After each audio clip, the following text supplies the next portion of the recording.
Assalamualaikum warahmatullahi wabarakatuh. Dalam beberapa hari ini sering saya dengar suara sirine yang kalau saya hitung bisa 10-15 kali dalam sehari saya dengar suara sirine ambulan. Saat ini adalah saat pandemi dan banyak saudara kita yang gugur satu persatu karena COVID-19 ini. Dan kita hanya menunggu giliran karena kematian itu pasti dialami oleh setiap orang. Dalam Ihya Ulumuddin juga Imam Al-Ghazali pernah menulis satu bagian khusus tentang zikrul maut, mengingat kematian. Al-Ghazali mengutip beberapa sabda Rasulullah. Di antaranya adalah Rasulullah pernah bersabda di hadis riwayat Tirmidzi dan An-Nasa'i, Ibnu Majah juga, yang mengatakan bahwasannya perbanyaklah mengingat pemutus kelezatan, yaitu mati. Di hadis riwayat Ibnu Abi Ad-Dunya juga dikatakan, ingatlah pada kematian. Demi yang jiwaku dalam genggamannya, seandainya kalian tahu apa yang aku ketahui, niscaya kalian akan sedikit tertawa dan banyak menangis. Pernah juga Aisyah bercerita, pada suatu hari seseorang bertanya kepada Rasulullah SAW, "Wahai utusan Allah, adakah seseorang yang dikumpulkan bersama mereka yang mati syahid?" Rasulullah menjawab, "Iya, orang yang mengingat mati sehari semalam 20 kali." Nah, akhir-akhir ini saya diingatkan terus dengan kematian, di mana setiap hari sirene dari ambulan itu mengaung-ngaung di depan kantor saya, yang kebetulan kantor saya itu di tepi jalan besar. Pertanyaannya, mengapa sih kita harus ingat-ingat mati? Semua juga mati kok.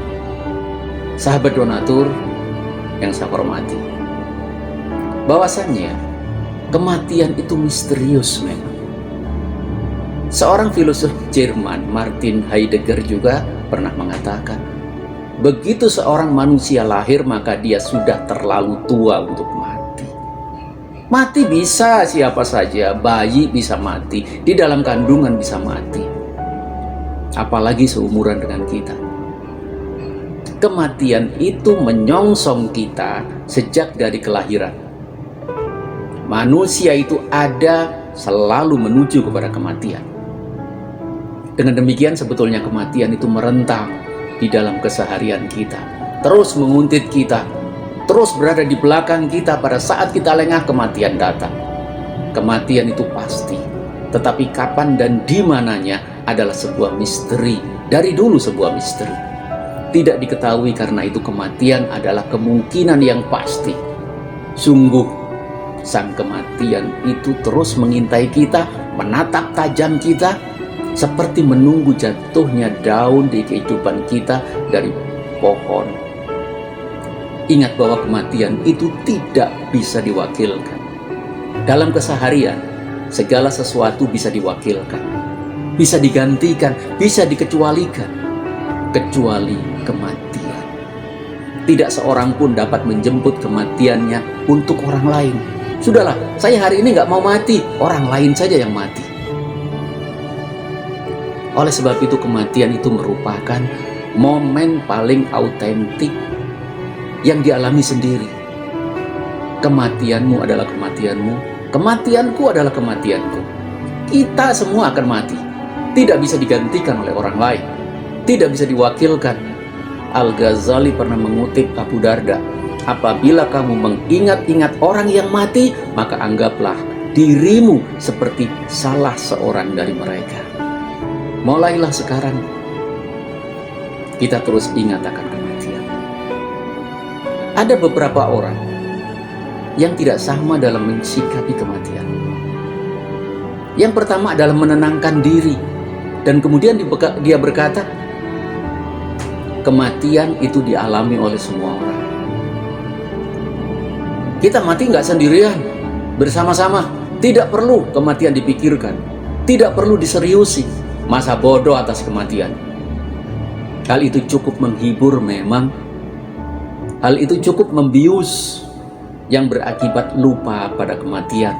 lari daripada kepastian yang berarti juga lari dari sebuah kemungkinan.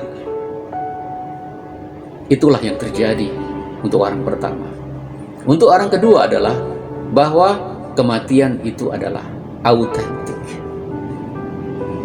Dengan membuka diri sendiri terhadap kemungkinan mati, yakni kematian itu sendiri. Kematian itu, mitra, seperti sebuah deadline. Misalnya seorang mahasiswa yang mendapatkan tugas membuat makalah yang harus diserahkan pada esok hari. Tiap jam, tiap menit, bahkan tiap detik itu akan menjadi bermakna, bernilai agar tugas selesai dan dapat diserahkan pada dosen.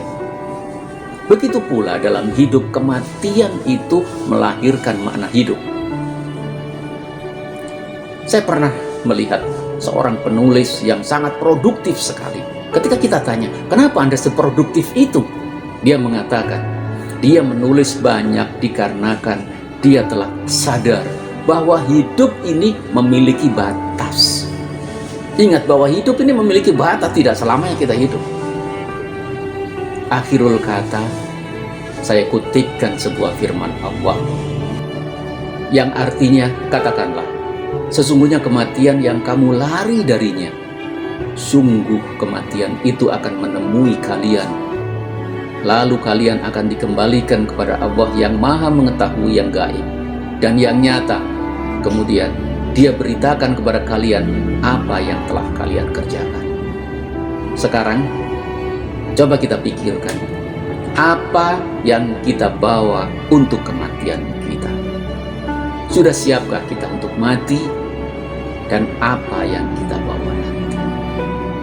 Sahabat donatur Lembaga Amal Mujahidin, hari ini kita bermuhasabah dan semoga ini bisa menuntun kita untuk menjadi lebih baik dari hari ke hari. Assalamualaikum warahmatullahi wabarakatuh.